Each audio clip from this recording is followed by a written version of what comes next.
Hello everyone. So I am back and this is the second part of government budget जो हम 12th economics के लिए पढ़ रहे थे for our upcoming November board exams.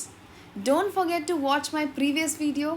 अगर आप directly ये video open कर रहे हैं ना तो please go back and revise the first video, revise the whole topic which we have covered earlier and then come to this.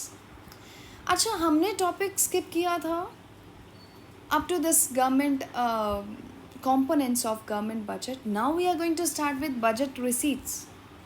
So look, they have explained that budget receipts refers to estimated money receipt of government from all sources during a given fiscal year. Now read it again. Estimated money receipt. Number 2, all resources. They are not at all classifying the resources right now. We'll cover it later on. So the general term is budget receipt. But further it can be classified as revenue receipt, capital receipt. For revenue receipt and capital receipt, sources matter. You first need to check what are the sources through which you are earning that. And then only you can classify it as revenue or capital. So they have classified it as, if we talk about revenue receipt, they have covered it as tax revenue or non-tax revenue. We'll cover its detail, don't worry. And if we talk about capital receipts, it includes borrowings, recovery of loans and other receipts. Let's first talk about revenue receipt. It refers to those receipts which neither create any liability nor cause any reduction in the assets of the government. अब आप थोड़ा सा सोचिए हमने last class में क्या पढ़ा था that these are the items which are not going to affect your assets or your liabilities. That is not going to be changed, okay? Mala, it's a kind of routine transaction that does not affect your balance sheet items, especially your fixed one. They are regular and recurring in nature and government receives them in its normal course of activities. और अगर हम opposite इसका देखें ना, चलो let just cover it first, उसके बाद मैं आपको दिखाती हूँ about capital receipt. A receipt is revenue receipt if it satisfies the following two essential conditions. Number 1, it must not create a liability. Number 2, nor cause decrease in the asset. अब हम ना अगर ऑपोजिट एग्जाम्पल लेंगे तो हमें ज़्यादा जल्दी समझ आएगा. they are saying not create a liability. अगर हम लोन ले रहे हैं तो हमारी liability increase होगी. However, if it's just a normal income, it's like taxes collected by government, so that is going to be normal receipt, revenue receipt. And if we cause any kind of decrease in the asset, let's just take an example that government has sold some government enterprises or property to the private sector, then only they are generating receipts now. This is going to reduce the asset available with the government. So how it could be revenue receipt? They have given the example, taxes levied by the government are revenue receipts and do not create any liability. However, any amount borrowed by the government is not a revenue receipt as it causes an increase in the liability in terms of repayment of borrowings. और अगर हम second point पढ़ें तो they have given example of receipts from sale of shares of public enterprises not revenue receipt. अब यहाँ पर आप sale of shares एक नॉर्मल सेल मत समझना. This is related to the change in ownership. I told you ना, अगर आप डिसइन्वेस्टमेंट कर रहे हैं और आप प्राइवेट सेक्टर को प्रोवाइड कर रहे हैं, that is going to affect you as it leads to reduction in the assets. Alright, now they have further provided some sources of revenue receipt. लेकिन just a minute, पहले मैं चाहती हूँ कि आप एक बार कैपिटल रिसीट को भी पढ़ लें so that it's clear in your mind कि ये difference है क्या. Capital receipt refers to those receipts which either creates a liability or causes a reduction in the asset of the government. अगर आप इन दोनों का एक टेबल क्रिएट करें ना अपने नोट्स में, आपके लिए काम बहुत आसान हो जाएगा. It's just the opposite wording. They are non-recurring and non-routine. वहाँ पर लिखा गया था these are recurring and routine in nature. A receipt is capital receipt if it satisfied any one of the condition. मतलब दोनों में से एक भी काम हो गया ना, then it won't be your revenue receipt. The receipt must create a liability for the government, और सेकेंड हो गया must cause a decrease in the asset. अभी हम वापस से वही एग्जाम्पल लेते हैं ना, why to change the example. If you are borrowing money, मतलब if government is borrowing money, it is going to increase the liability for the government. So it would be capital receipt, not revenue receipt. Similarly, asset decrease का बोल रहे हैं तो they have given the same example, sale of shares of public enterprise. मतलब ultimately it is going to decrease the assets available in the hands of government. That is how it is going to be capital receipt. I hope अब आपको थोड़ा सा easy लगेगा about this capital and revenue receipt. Let's just cover its detail. If we talk about two sources of revenue receipt, one is tax revenue, another one is non-tax revenue. As the name says, tax revenue मतलब जितना भी government tax collect कर रही है.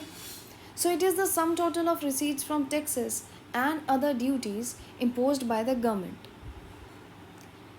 Tax is compulsory payment made by people, made by all of us and the company, or you can say any kind of business we are running, to the government without reference to any direct benefit in return. हमें भी ऐसा लगता है ना कि यार इतना tax पे करना पड़ेगा, क्यों? What benefit we are getting in return from the government? क्योंकि डायरेक्टली तो उन्हें कुछ भी हमें वापस नहीं देना है. Indirectly no doubt it is going to impact our economy and in general to all of us. It means there are two aspects of the taxes. One is compulsory payment, another one it is a receipt spent by the government for common benefits. मतलब आपको कोई direct benefit नहीं मिलेगा, but no doubt it provides you common benefit in general.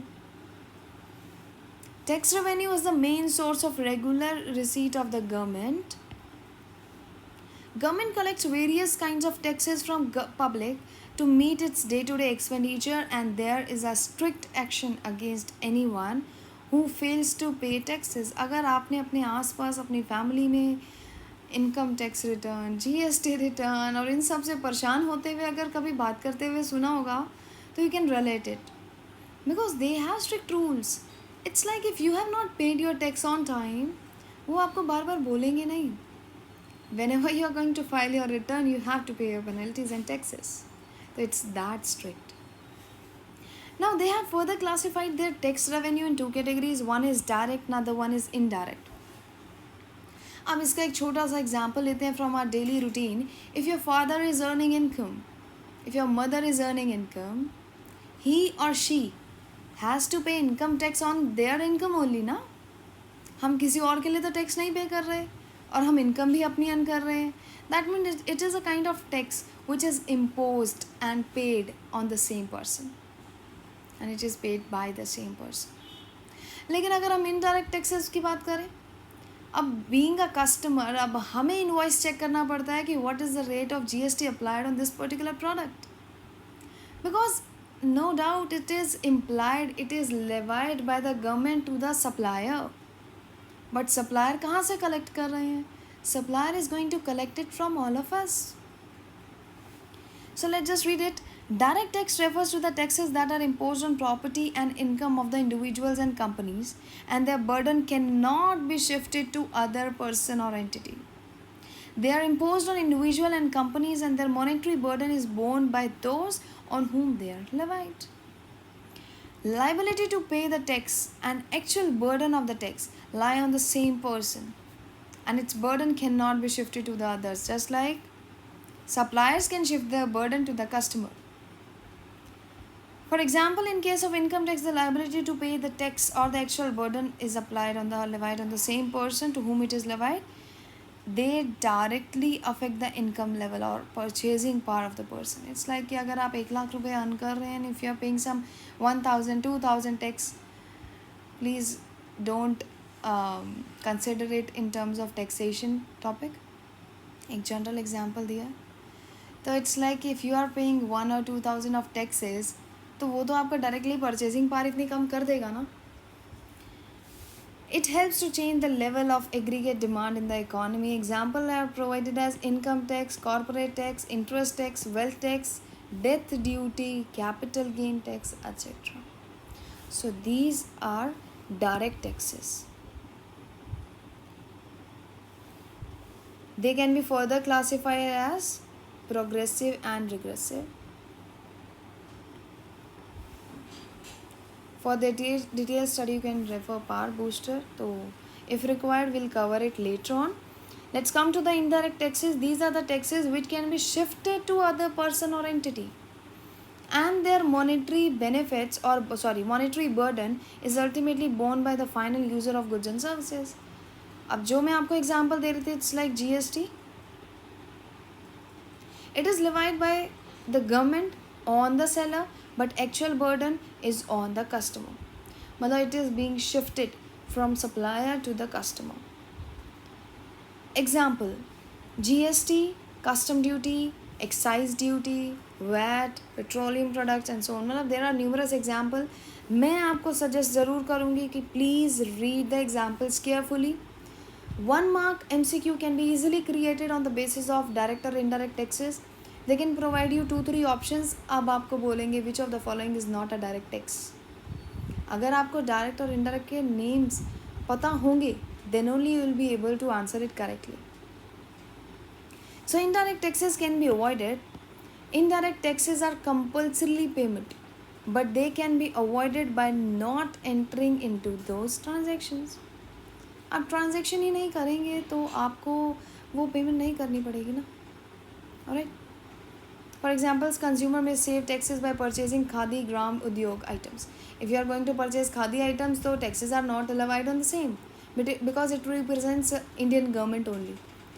तो वो यही बोल रहे हैं कि अगर आप ऐसी ट्रांजेक्शन में एंटर ही नहीं कर रहे हो जहाँ पे आपको टैक्स पे करना पड़ेगा, you can avoid that. Now, how to classify taxes? Definitely, direct, indirect, depends upon burden cannot be shifted or burden can be shifted. आपको इसके एग्जाम्पल्स, इसका डिफरेंस बहुत ध्यान से पढ़ना है. और इसके जो बाद में कुछ एग्जाम्पल्स दिए गए हैं, that items categorized as direct or indirect taxes, you're going to go through it very carefully. It's important.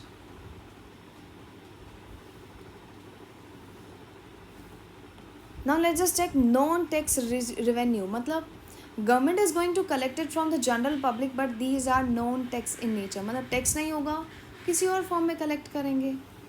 First of all, it's interest. Interest is just like कि government is going to receive any kind of interest on loan given by it to state government, to union territory, private enterprise, general public. अगर किसी को भी आप loan provide कर रहे हैं तो you will get interest. Similarly government collects the same. Second one is profits और dividends. So it's about public sector undertaking. Okay, PSU. So PSU वो run कर रहे हैं, definitely they are going to earn profits, and if they are the shareholders, they'll definitely earn dividends. Examples are provided: Indian Railways, LIC, BHEL, etc. Third point is fees. Fees refers to the charges imposed by the government to cover the cost of recurring services provided by it. अब इसके example पढ़े: court fees, registration fees, import fees, etcetera. आप किसी भी तरह का government काम करा रहे हैं, गवर्नमेंट डॉक्यूमेंट बनवा रहे हैं, you need to pay the fee to the government. So it covers the same thing. Next one is license. अब लाइसेंस तो अगर हम बात करें किसी बिजनेस स्टार्ट करने का लाइसेंस, अगर आपको व्हीकल रन करना है उसका लाइसेंस, तो everywhere we need some granted permission from the government. और वो परमिशन ग्रांट करने के लिए you need to file your documents, और आपको एक गवर्नमेंट फ़ीस भी पे करनी पड़ेगी. That will be license fees. Next one is fines and penalties. अब ये हम तो बोल देते हैं ना, rules are meant to be broken, लेकिन if we broke the rules we have to pay the penalties. Same in this case, it is imposed on law breakers. For example, fine for jumping red light, penalty for non-payment of taxes. So you are going to pay the penalties and taxes, right? Next one is escheat, and then gifts and grants. This escheat is important. It covers the property of the person who dies without leaving behind any legal hire or will. मतलब if there is a person, उनकी कुछ property है, उनका कुछ bank balance है, cash है, कुछ भी है, but that person is not having any legal higher. उनकी फैमिली आगे कोई भी कंटिन्यू करने के लिए नहीं है. और या उनका कोई भी रिलेटिव नहीं है who can actually take that, तो government will become its owner. Government is going to take that property, grab that property, but no doubt after all the investigations and all, ताकि बाद में कोई लीगल हायर आए तो वो problem होगी documentation में भी और वैसे भी एक केस बनेगा. But ultimately if any kind of property is there which do not have any legal heir, तो government takes that. So it's a kind of non revenue और you can say non tax revenue. Next one is gifts and grants. तो बहुत तरह के gifts और grants हम आपस में एक्सचेंज जिस तरह करते हैं उसी तरह से गवर्नमेंट भी करती है. They have written that it can receive from foreign governments, international governments and so on. Sometimes individual and companies also voluntarily gift money to the government. And gift and grant, if you talk about grant now, you must be aware about ये अभी Covid वाली तो situation बहुत general है, सबको इसके बारे में पता है. Kerala floods, if you have heard, जो थोड़े ही टाइम पहले इंडिया में प्रॉब्लम हुई थी, Kerala government has actually received lots and lots of grants from not only India but from foreign governments as well, international organizations as well. So ultimately it's a kind of support. You're going to receive the income. The next one is forfeiture. Forfeiture means, अगर इसको हम हिंदी में बोलें तो it's kind जब्त करना. If you are paying any kind of money in advance and if you are denying with the contract in future dates, you are not going to get back your advance money. It's really common in property cases. So forfeiture means these are the form of penalty which are imposed by the court for non-compliance of order or non-fulfillment of contracts. So if you are not fulfilling any contract, if you have paid something in advance for the same, you are not going to receive that. It's called forfeiture. So ultimately government will be the owner of the same. Then we have special receipts. Special assessments. अब इसके लिए I need to provide you first one example. It's like if you are having any land property and here government has set a project. It's a government project. We all are aware, अगर आपको नहीं पता तो पता लग जाए अब, कि अगर यहाँ पर कोई गवर्नमेंट प्रोजेक्ट चल रहा है ना, that is actually going to increase the rates of property in that particular area. तो if you are going to be benefited due to that government project, definitely government is going to charge something from you. Either they'll take your land and pay you money, or they'll ask you to provide some additional money to the government because your value appreciation, your asset appreciation is just due to the government. So they say it refers to the payment made by the owner of these properties, those properties whose value has appreciated due to developmental activities of the government.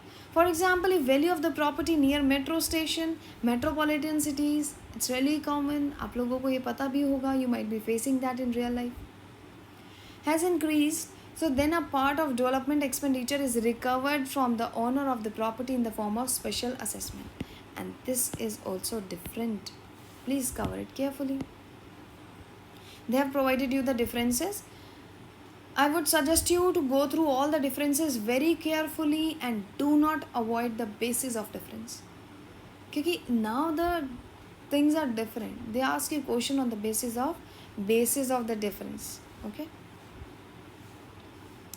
Now next one is capital receipt, but again I want you to revise up to this revenue receipt. And we'll cover the capital receipt and types of different deficit, government budget deficit in our next class. Thanks for watching this video, and definitely I'll say wait for the third part. It will be uploaded soon so that you can cover your chapter back to back. And after watching all the videos, do not forget to go through your back exercise question. Thank you so much. Have a great day. Please keep watching the videos, because ultimately my target is to upload whole syllabus for you all. Thank you. Bye-bye.